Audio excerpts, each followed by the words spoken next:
ওম শান্তি। আজি 14/1/2025 বৰ্ষৰ প্ৰাতঃ মুৰলী। ওম শান্তি। বাপ দাদা মধুবন। আজি বাবাই কৈছে, মৰমৰ সন্তানসকল, তোমালোকৰ দৃষ্টি শৰীৰৰ ফালে যাব নালাগে। নিজক আত্মা বুলি বুজা, শৰীৰক নাচাবা। প্ৰশ্ন: প্ৰত্যেক ব্ৰাহ্মণ সন্তানে বিশেষকৈ কোন দুটা কথাৰ প্ৰতি ধ্যান দিব লাগে? উত্তৰ: 1 নম্বৰ পঢ়াৰ প্ৰতি, 2 নম্বৰ দৈবী গুণৰ প্ৰতি। বহুত সন্তানৰ ক্ৰোধৰ অংশ মাত্ৰও নাই। কিছুমানেতো ক্ৰোধৰ বশৱৰ্তী হৈ বহুত কাজিয়া কৰে। সন্তানসকলে খেয়াল কৰা উচিত যে আমি দৈবী গুণ ধাৰণ কৰি দেৱতা হ'ব লাগে। কেতিয়াও ক্ৰোধৰ বশৱৰ্তী হৈ বাৰ্তালাপ কৰিব নালাগে। বাবাই কয়, যদি কোনো সন্তানৰ ক্ৰোধ আছে, তেন্তে তেওঁ হৈছে ভূতনাথ, ভূতনাথনী। এনেকুৱা ভূতৰ বশৱৰ্তী হোৱাসকলৰ সৈতে তোমালোকে কথাও পাতিব নালাগে। গীত: ভাগ্য জগাই আহিছোঁ। ওম শান্তি। সন্তানসকলে গীতটি শুনিলে আৰু কোনো সৎসংগত কেতিয়াও বাণীবুদ্ধ গীতৰ ওপৰত নুবুজায়। তাত শাস্ত্ৰ শুনায়, যেনেকৈ গুৰুদ্বাৰত গ্ৰন্থৰ দুটি শাৰী পঢ়ে, আকৌ ভাঙনি কৰা জনে বহি তাৰ বিস্তাৰ কৰে। বাণীবদ্ধ গীতৰ ওপৰত কোনোবাই বুজাব, এনেকুৱা ক'তো নহয়। এতিয়া পিতাই বুজায়, এই সকলোবোৰ গীত ভক্তি মাৰ্গৰ। সন্তানসকলক বুজোৱা হৈছে, জ্ঞান বেলেগ বস্তু, যিটো এজন নিৰাকাৰ শিৱ বাবাৰ পৰা পাব পাৰি। ইয়াক কোৱা হয় আত্মিক জ্ঞান। জ্ঞানটো বহুত প্ৰকাৰৰ আছে নহয়। কাৰোবাক যদি সোধা হয়, এই দলিচা কেনেকৈ তৈয়াৰ কৰা হয়, আপুনি জানেনে? প্ৰত্যেক বস্তুৰে জ্ঞান থাকে। এয়া হৈছে পাৰ্থিৱ কথা। সন্তানসকলে জানে, আমাৰ অৰ্থাৎ আত্মাসকলৰ আত্মিক পিতা সেই এজনেই। তেওঁৰ ৰূপ দেখিবলৈ পোৱা নাযায়। সেই নিৰাকাৰৰ শালগ্ৰামৰ দৰে চিত্ৰও আছে। তেওঁকেই পৰমাত্মা বুলি কয়। তেওঁক কোৱা হয় নিৰাকাৰ। মনুষ্যৰ নিচিনা আকাৰ নাই। প্ৰত্যেক বস্তুৰে আকাৰ নিশ্চয় আছে। সেই সকলোবোৰৰ ভিতৰত সূক্ষ্মতকৈও সূক্ষ্ম আকাৰ হ'ল আত্মাৰ। তাক প্ৰকৃতিক বুলি ক'ব লাগিব। আত্মা বহুত সূক্ষ্ম, যাক এই দুচকুৰে দেখিবলৈ পোৱা নাযায়। তোমালোক সন্তানসকলে দিব্য দৃষ্টি পাইছা, যাৰ দ্বাৰা সকলো সাক্ষাৎকাৰ কৰা। যি অতীত হৈ গ'ল, তাক দিব্য দৃষ্টিৰে দেখা পোৱা যায়। প্ৰথম নম্বৰটো এওঁ অতীত হৈ গ'ল, এতিয়া আকৌ আহিছে, সেয়েহে এওঁৰো সাক্ষাৎকাৰ হয়। বহুত সূক্ষ্ম।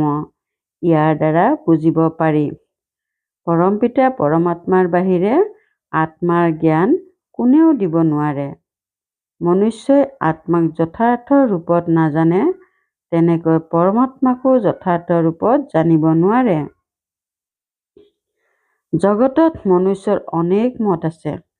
কোনোৱে কয় আত্মা পৰমাত্মাত লীন হৈ যায়। কোনোৱে কি কয়? এতিয়া তোমালোক সন্তানসকলে জানা, এয়াও পুৰুষাৰ্থৰ ক্ৰম অনুযায়ী। সকলোৰে বুদ্ধিটো একেধৰণে ধাৰণ হ'ব নোৱাৰে। বাৰে বাৰে বুদ্ধিলৈ আনিবলগীয়া হয়। মই আত্মা, আত্মায়েই 84 জন্মৰ ভূমিকা পালন কৰিব লাগে। এতিয়া পিতাই কৈছে, নিজক আত্মা বুলি বুজা, মোক পৰম পিতা পৰমাত্মাক জানা আৰু স্মৰণ কৰা। পিতাই কৈছে, মই এওঁৰ শৰীৰত প্ৰৱেশ কৰি তোমালোক সন্তানসকলক জ্ঞান দিওঁ। তোমালোক সন্তানসকলে নিজক আত্মা বুলি নুবুজা, সেইকাৰণে তোমালোকৰ দৃষ্টি এই শৰীৰৰ ফালে যায়। আচলতে তোমালোকৰ এওঁৰ সৈতে কোনো কাম নাই। সকলোৰে সদ্গতি দাতাটো সেই শিৱ বাবাই হয়। তেওঁৰ মতত চলি আমি সকলোকে সুখ দিওঁ। এওঁ অহংকাৰ নকৰে যে মই সকলোকে সুখ দিওঁ। যিয়ে পিতাক পুৰা স্মৰণ নকৰে, তেওঁৰ পৰা অৱগুণ আঁতৰি নাযায়। নিজে যে আত্মা সেইটো নিশ্চয় নজন্মে। মনুষ্যইতো আত্মাকো নাজানে, পৰমাত্মাকো নাজানে। সৰ্বব্যাপীৰ জ্ঞানো ভাৰতবাসীয়ে প্ৰচাৰ কৰিলে। তোমালোকৰ ভিতৰতো যিসকল সেৱাধাৰী সন্তান তেওঁলোকে বুজি পায়, বাকীবোৰে ইমান বুজি নাপায়। যদি সন্তানৰ পিতাৰ সম্পূৰ্ণ পৰিচয় আছে তেনেহলে পিতাক স্মৰণ কৰিব, নিজৰ মাজত দৈবী গুণ ধাৰণা কৰিব। শিৱপিতাই তোমালোক সন্তানসকলক বুজাইছে। এয়া হ'ল নতুন কথা। ব্ৰাহ্মণো নিশ্চয় লাগে। প্ৰজাপিতা ব্ৰহ্মাৰ সন্তান কেতিয়া হয় এয়াতো জগতত কোনেও নাজানে। ব্ৰাহ্মণটো বহুত আছে, পিছে সেয়া হ'ল কোষ বংশাৱলী। তেওঁলোক কোনো মুখ বংশাৱলী ব্ৰহ্মাৰ সন্তান নহয়। ব্ৰহ্মাৰ সন্তানসকলেতো ঈশ্বৰ পিতাৰ পৰা উত্তৰাধিকাৰ পায়। তোমালোকে এতিয়া উত্তৰাধিকাৰ লৈ আছা নহয়। তোমালোক ব্ৰাহ্মণ বেলেগ, তেওঁলোকো বেলেগ। তোমালোক ব্ৰাহ্মণ হোৱা সংগমত, তেওঁলোক হয় দ্বাপৰ কলিযুগত। এই সংগমযোগী ব্ৰাহ্মণেই বেলেগ। প্ৰজাপিতা ব্ৰহ্মাৰ অনেক সন্তান আছে। হওঁতে সদৰ অৰ্থাৎ লৌকিকৰ পিতাকো ব্ৰহ্মা বুলি ক'ব পাৰি, কাৰণ সন্তান জন্ম দিয়ে। পিছে সেয়া হ'ল শৰীৰৰ কথা। এই পিতাইতো ক'ব, সকলো আত্মাই মোৰ সন্তান। তোমালোক হ'লা অতি মৰমৰ আত্মিক সন্তান। এয়া কাৰোবাক বুজোৱাটো বৰ সহজ। শিৱপিতাৰ নিজৰ শৰীৰ নাই। শিৱ জয়ন্তী পালন কৰা হয়, পিছে তেওঁৰ শৰীৰ দেখিবলৈ পোৱা নাযায়। বাকী সকলোৰে শৰীৰ আছে। সকলো আত্মাৰে নিজৰ নিজৰ শৰীৰ আছে। শৰীৰৰ নাম দিয়া হয়। পৰমাত্মাৰ নিজৰ শৰীৰেই নাই, সেইকাৰণে তেওঁক পৰম আত্মা বুলি কয়। তেওঁৰ আত্মাৰেই নাম শিৱ। সেয়া কেতিয়াও সলনি নহয়। শৰীৰ সলনি হ'লে নামো সলনি হৈ যায়। শিৱপিতাই কয়, মই সদায় নিৰাকাৰ পৰমাত্মা। ড্ৰামাৰ পৰিকল্পনা অনুসৰি এতিয়া এই শৰীৰ লৈছো। সন্ন্যাসীসকলৰো নাম সলনি হয়। গুৰুৰ শৰণ ল'লে তেতিয়া নাম সলনি হয়। তোমালোকৰো নাম সলোৱা হৈছিল। পিছে কিমাননো নাম সলাই থাকিম। কিমান গুচি গ'ল।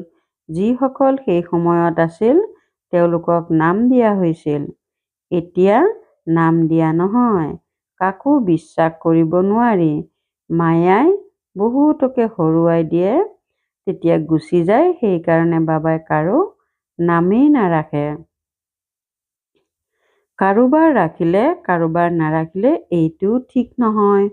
কওঁতে সকলোৱে কয়, বাবা মই আপোনাৰ হৈ গ'লো। পিছে যথাৰ্থ ৰীতিৰে মোৰ নহয়। বহুত আছে উত্তৰাধিকাৰী হোৱাৰ ৰহস্যকেই নাজানে। বাবাৰ ওচৰলৈ সাক্ষাৎ কৰিবলৈ আহে, পিছে উত্তৰাধিকাৰী নহয়। বিজয়মালাত আহিব নোৱাৰে। কিছুমান ভাল ভাল সন্তানে ভাবে মইতো উত্তৰাধিকাৰী হওঁ, পিছে বাবাই জানে এওঁ উত্তৰাধিকাৰী নহয়। উত্তৰাধিকাৰী হ'বলৈ হ'লে ভগৱানক নিজৰ উত্তৰাধিকাৰী কৰিব লাগিব। এইটো ৰহস্য বুজাটো কঠিন। পিতাই বুজাইছে, উত্তৰাধিকাৰী কাক কোৱা হয়। ভগৱানক কোনোবাই উত্তৰাধিকাৰী কৰি ল'লে তেন্তে সম্পত্তিও দিব লাগে। তেতিয়া পিতাই আকৌ উত্তৰাধিকাৰী কৰি ল'ব। সম্পত্তিও গৰীবৰ বাহিৰে কোনো চহকীয়ে দিব নোৱাৰে। মালা কিমান কম সংখ্যকৰ হয়। এইটো যদি কোনোবাই বাবাক সোধে, তেতিয়া বাবাই ক'ব পাৰে, তুমি উত্তৰাধিকাৰী হোৱাৰ যোগ্য হোৱা নে নোহোৱা, এই বাবাইও ক'ব পাৰে। এইটো সাধাৰণ বুজিবলগীয়া কথা। উত্তৰাধিকাৰী হ'বলৈও বহুত যোগ্যতা লাগে। দেখা যায় লক্ষ্মী নাৰায়ণ বিশ্বৰ মালিক আছিল, পিছে সেই মালিকীস্বত্ব কেনেকৈ পালে এয়া কোনেও নাজানে। এতিয়া তোমালোকৰ লক্ষ্য উদ্দেশ্য সন্মুখত আছে। তোমালোক এনেকুৱা হ'ব লাগে। সন্তানসকলেও কয়, আমি সূৰ্যবংশী লক্ষ্মীনাৰায়ণ হ'ম, চন্দ্ৰবংশী ৰাম সীতা নহওঁ। ৰাম সীতাকো শাস্ত্ৰত নিন্দা কৰিছে। লক্ষ্মীনাৰায়ণৰ কেতিয়াও নিন্দা কৰা শুনা নাযায়।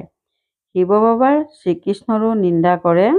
পিতাই কয়, মই তোমালোকক ইমান উচ্চতকৈও উচ্চ কৰি গঢ়ি তোলো, মোতকৈও সন্তানসকল আগবাঢ়ি যায়। লক্ষ্মীনাৰায়ণক কোনেও নিন্দা নকৰে। হওঁতে শ্ৰীকৃষ্ণৰ আত্মাও সেইজনেই, পিছে নজনাৰ কাৰণে নিন্দা কৰি দিয়ে। লক্ষ্মী নাৰায়ণৰ মন্দিৰো বহুত আনন্দেৰে নিৰ্মাণ কৰে। আচলতে নিৰ্মাণ কৰিব লাগে ৰাধা-কৃষ্ণৰ, কাৰণ তেওঁলোক শত্ৰু প্ৰধান। এয়া তেওঁলোকৰ যুৱ অৱস্থা, সেইকাৰণে তাক শত্ৰু বুলি কোৱা হয়। তেওঁলোক সৰু, সেইকাৰণে শত্ৰুপ্ৰধান বুলি ক'ব। সৰু শিশু মহাত্মাৰ সমান হয়। যেনেকৈ শিশুৰ বিকাৰ আদিৰ জ্ঞান নাথাকে, তেন্তে তাত ডাঙৰ সকলোৰো জ্ঞান নাথাকে যে বিকাৰ কি বস্তু। এই পাঁচভূত তাত নাথাকে, বিকাৰৰ যেন খবৰেই নাই। এই সময়েই হ'ল ৰাতিৰ, কাম বিকাৰৰ ইচ্ছা ৰাতি হয়, দেৱতাসকল হ'ল দিনৰ, সেয়েহে কাম বিকাৰৰ ইচ্ছা নাই, কোনো বিকাৰ নাই। এতিয়া ৰাতি সকলো বিকাৰী। তোমালোকে জানা, দিন হ'লেই আমাৰ সকলো বিকাৰ আঁতৰি যাব। বিকাৰ কি বস্তু নাজানিমেই, এয়া ৰাৱণৰ বিকাৰী গুণ। এইখন হ'ল বিকাৰী সৃষ্টি। নিৰ্বিকাৰী সৃষ্টিত বিকাৰৰ কোনো কথা নাথাকে। তাক কোৱা হয় ঈশ্বৰীয় ৰাজ্য। এতিয়া হ'ল আখৰি ৰাজ্য, এইটো কোনেও নাজানে। তোমালোকে সকলোখিনি জানা, পুৰুষাৰ্থৰ ক্ৰম অনুযায়ী। অনেক সন্তান আছে, কোনো মনুষ্যই বুজিব নোৱাৰে যে এই বিকেসকল কাৰ সন্তান। সকলোৱে শিৱ বাবাক স্মৰণ কৰে, ব্ৰহ্মাকো নকৰে। তেওঁ নিজেই কয়, শিৱ বাবাক স্মৰণ কৰা, যাৰ দ্বাৰা বিকৰ্ম বিনাশ হ'ব। আন কাৰোবাক স্মৰণ কৰিলে বিকৰ্ম বিনাশ নহয়। গীতাতো কোৱা হৈছে একমাত্ৰ মোকেই স্মৰণ কৰা। শ্ৰীকৃষ্ণইতো ক'ব নোৱাৰে। উত্তৰাধিকাৰ পোৱা যায় নিৰাকাৰ পিতাৰ পৰা। নিজক যেতিয়া আত্মা বুলি বুজিবা, তেতিয়া নিৰাকাৰ পিতা স্মৃতিত আহিব। মই আত্মা। প্ৰথমে এইটো দৃঢ় নিশ্চয় জন্মিব লাগে। মোৰ পিতা পৰমাত্মা। তেওঁ কৈছে মোক স্মৰণ কৰিলে তোমালোকক উত্তৰাধিকাৰ দিম। মই সকলোকে সুখ দিওঁতা, মই সকলো আত্মাকে শান্তিধামলৈ লৈ যাওঁ। যিসকলে কল্প পূৰ্বে উত্তৰাধিকাৰ লৈছিল, তেওঁলোকে আহি উত্তৰাধিকাৰ ল'ব, ব্ৰাহ্মণ হ'ব। ব্ৰাহ্মণৰ ভিতৰতো কিছুমান সন্তান দৃঢ়, নিজৰ সন্তানো হ'ব, সতীয়া সন্তানো হ'ব। আমি নিৰাকাৰ শিৱ বাবাৰ বংশাৱলী। এইটো জানে যে বংশ কেনেকৈ বৃদ্ধি হৈ গৈ থাকে। এতিয়া ব্ৰাহ্মণ হোৱাৰ পাছত আমি উভতি যাব লাগে। সকলো আত্মাই শৰীৰ এৰি উভতি যাব লাগে। পাণ্ডৱ আৰু কৌৰৱ দুয়োয়ে শৰীৰ এৰিব লাগে। তোমালোকে এই জ্ঞানৰ সংস্কাৰ লৈ যোৱা, আকৌ সেইমতে প্ৰাৰব্ধ পোৱা। সেয়াও ড্ৰামাত নিৰ্ধাৰিত হৈ আছে। তাৰ পাছত জ্ঞানৰ ভূমিকা শেষ হৈ যাব। তোমালোকে 84 জন্মৰ পাছত আকৌ জ্ঞান পাইছা। আকৌ এই জ্ঞান প্ৰায় লোভ হৈ যাব। তোমালোকে প্ৰাৰব্ধ ভোগ কৰা। তাত আৰু কোনো ধৰ্মৰে চিত্ৰ আদি নাই। তোমালোকৰ ভক্তিমাৰ্গতো চিত্ৰ আছে, সত্যযুগতো কাৰো চিত্ৰ আদি নাথাকে। তোমালোকৰ চিত্ৰ গোটেই ভক্তিমাৰ্গত বিস্তাৰ হৈ থাকে। তোমালোকৰ ৰাজ্যত আৰু কাৰো চিত্ৰ নাথাকে, কেৱল দেৱী দেৱতাসকলহে থাকে। ইয়াৰ পৰা বুজা যায় যে আদি সনাতন দেৱী দেৱতাসকলহে থাকে। পাছলৈ সৃষ্টি বাঢ়ে। তোমালোক সন্তানসকলে এই জ্ঞান স্মৰণ কৰি অতীন্দ্ৰিয় সুখত থাকিব লাগে। বহুত সাৰ কথা আছে, পিছে বাবাই জানে, মায়াই বাৰে বাৰে পাহৰাই দিয়ে। সেয়েহে এইটো স্মৃতিত ৰাখিব লাগে যে শিৱ বাবাই আমাক পঢ়াইছে, আমি এতিয়া ঘৰলৈ উভতি যাব লাগে। ইমান সহজ কথা। সকলো স্মৃতিত থকাৰ ওপৰত নিৰ্ভৰ কৰে। আমি দেৱতা হ'ব লাগে। দৈবী গুণ ধাৰণা কৰিব লাগে। 5 বিকাৰ হ'ল ভূত। কামৰ ভূত, ক্ৰোধৰ ভূত, দেহ অভিমানৰ ভূতো থাকে। কাৰোবাৰ বেছি ভূত আছে, কাৰোবাৰ কম। তোমালোক ব্ৰাহ্মণ সন্তানসকলে জানা, এই 5বিধ ডাঙৰ ভূত। প্ৰথম নম্বৰত কামৰ ভূত, দ্বিতীয়তে ক্ৰোধৰ ভূত। কোনোবাই জোৰকৈ কথা ক'লে বাবাই কয় এওঁ ক্ৰোধী। এই ভূত বাহিৰ হ'ব লাগে। পিছে ভূত বাহিৰ কৰা বৰ কঠিন। ক্ৰোধে ইজনে সিজনক দুখ দিয়ে। মোহত বহুতৰে দুখ নহয়। যাৰ মোহ থাকে তেওঁৰেই দুখ হয়। সেইকাৰণে পিতাই বুজায় এই ভূতকো আঁতৰোৱা।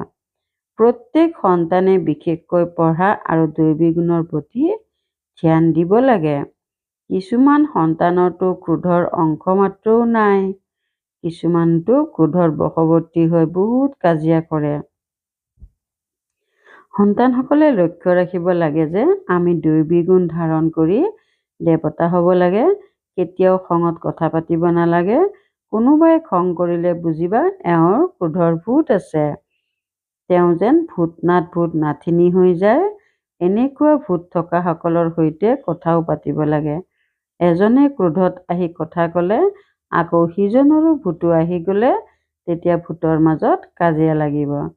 ভূত নাথনি শব্দটো বৰ লেতেৰা। ভূতৰ প্ৰৱেশ নহওক বুলি মনুষ্য কাষৰীয়া হৈ যায়। ভূতৰ আগত থিয়ই হ'ব নালাগে, নহ'লে প্ৰৱেশ হৈ যাব। পিতা আহি আসুৰী গুণ আঁতৰাই দৈৱী গুণ ধাৰণ কৰায়। পিতাই কয় মই দৈৱী গুণ ধাৰণা কৰাই দেৱতা কৰি তুলিবলৈ আহিছোঁ। সন্তানসকলে জানে আমি দৈৱী গুণ ধাৰণ কৰি আছোঁ। দেৱতাসকলৰ চিত্ৰও সন্মুখত আছে। বাবাই বুজাইছে ক্ৰোধ থকা সকলৰ পৰা আঁতৰত থাকিবা। নিজক ৰক্ষা কৰাৰ যুক্তি লাগে। আমাৰো ক্ৰোধ যাতে আহি নাযায়, নহ'লে 100 গুণ পাপ হৈ যাব। কিমান ভালকৈ পিতাই সন্তানসকলক বুজায়। সন্তানসকলেও বুজি পায়। বাবাই হুবহু কল্পপূৰ্বৰ নিচিনাকৈয়ে বুজাইছে। পুৰুষাৰ্থৰ ক্ৰম অনুযায়ী ভূমিকা পালন কৰি থাকিব। নিজৰ ওপৰতো দয়া কৰিব লাগে, আনৰ ওপৰতো দয়া কৰিব লাগে। কিছুমানে নিজৰ ওপৰত দয়া নকৰে, আনৰ ওপৰত কৰে। তেতিয়া আনজন আগবাঢ়ি যায়, নিজে থাকি যায়। নিজেই বিকাৰৰ ওপৰত বিজয়ী হোৱা নাই, আনক বুজাই থাকে, সেইজন বিজয়ী হৈ যায়। এয়াও আচৰিত কথা। ভাল বাৰু। অতিকৈ মৰমৰ কল্পৰ পাছত পুনৰাই মিলিত হোৱা সন্তানসকলৰ প্ৰতি মাতা পিতা বাপ দাদা স্নেহপূৰ্ণ স্মৰণ আৰু সুপ্ৰভাত। আত্মিক পিতাৰ আত্মিক সন্তানসকলক নমস্কাৰ। ধাৰণাৰ বাবে মুখ্য সাৰ 1 নম্বৰ, জ্ঞান সুঁৱৰি অতীন্দ্ৰিয় সুখত থাকিব লাগে। কাৰো সৈতে ৰুক্ষতাৰে বাৰ্তালাপ কৰিব নালাগে। কোনোবাই যদি খঙত কথা কয় তেন্তে তেওঁৰ পৰা কাষৰীয়া হৈ আহিব লাগে। 2 নম্বৰ, ভগৱানৰ উত্তৰাধিকাৰী হ'বলৈ প্ৰথমে তেওঁক নিজৰ উত্তৰাধিকাৰী কৰি ল'ব লাগে। বিচাৰ বুদ্ধি সম্পন্ন হৈ নিজৰ সকলো পিতাক হস্তান্তৰ কৰি মমত্ব আঁতৰাই দিব লাগে। নিজৰ ওপৰত নিজে দয়া কৰিব লাগে। বৰদান, সাক্ষী হৈ উচ্চ স্থিতিৰ সকলো আত্মাক শক্তি প্ৰকম্পন দিওঁতা পিতাৰ সমান অব্যক্ত ফৰিষ্টা হোৱা। সাক্ষী হৈ উচ্চ স্থিতিৰে সকলো আত্মাক শক্তিৰ প্ৰকম্পন দিওঁতা পিতাৰ সমান অব্যক্ত ফৰিষ্টা হোৱা। চলোতে ফুৰোতে সদায় নিজক নিৰাকাৰী আত্মা আৰু কৰ্ম কৰোতে অব্যক্ত ফৰিষ্টা বুলি বুজা। তেতিয়া সদায় আনন্দৰ ওপৰত উৰি থাকিবা। ফৰিষ্টা অৰ্থাৎ উচ্চ স্থিতিত থাকোতা। এই দেহৰ জগতত যিয়েই হৈ নাথাকক সাক্ষী হৈ সকলোৰে ভূমিকা প্ৰত্যক্ষ কৰি থাকা আৰু শক্তিৰ প্ৰকম্পন দি থাকা। আসনৰ পৰা নামি শক্তিৰ প্ৰকম্পন দিয়া নহয়। উচ্চ স্থিতিত থাকি বৃত্তি দৃষ্টিৰে সহযোগৰ কল্যাণৰ প্ৰকম্পন দিয়া। সানমিহলি হৈ নহয়, তেতিয়াহে যিকোনো প্ৰকাৰৰ বাতাৱৰণত নিৰাপদে থাকি পিতাৰ সমান অব্যক্ত ফৰিষ্টা হোৱাৰ বৰদানী হ'বাগৈ। শ্লোগান, স্মৃতিৰ বলেৰে দুখক সুখলৈ আৰু অশান্তিক শান্তিলৈ পৰিৱৰ্তন কৰা। স্মৃতিৰ বলেৰে দুখক সুখলৈ আৰু অশান্তিক শান্তিলৈ পৰিৱৰ্তন কৰা। ওম শান্তি। শক্তিশালী মনেৰে শক্তিৰ প্ৰকম্পন দিয়াৰ সেৱা কৰিবলৈ আজিৰ অব্যক্ত সংকেত। নিজৰ শুভ ভাৱনা, শ্ৰেষ্ঠ কামনা, শ্ৰেষ্ঠ বৃত্তি, শ্ৰেষ্ঠ প্ৰকম্পনৰ দ্বাৰা যিকোনো স্থানত থাকিও মনেৰে আনক আত্মাৰ সেৱা কৰিব পাৰা। ইয়াৰ বিধি হৈছে লাইট হাউচ, মাইট হাউচ হোৱা। এই ক্ষেত্ৰত স্থূল সাধন, সুযোগ বা সময়ৰ সমস্যা নাই, কেৱল লাইট আৰু মাইটেৰে সম্পন্ন হোৱাৰ আৱশ্যকতা আছে। ওম শান্তি।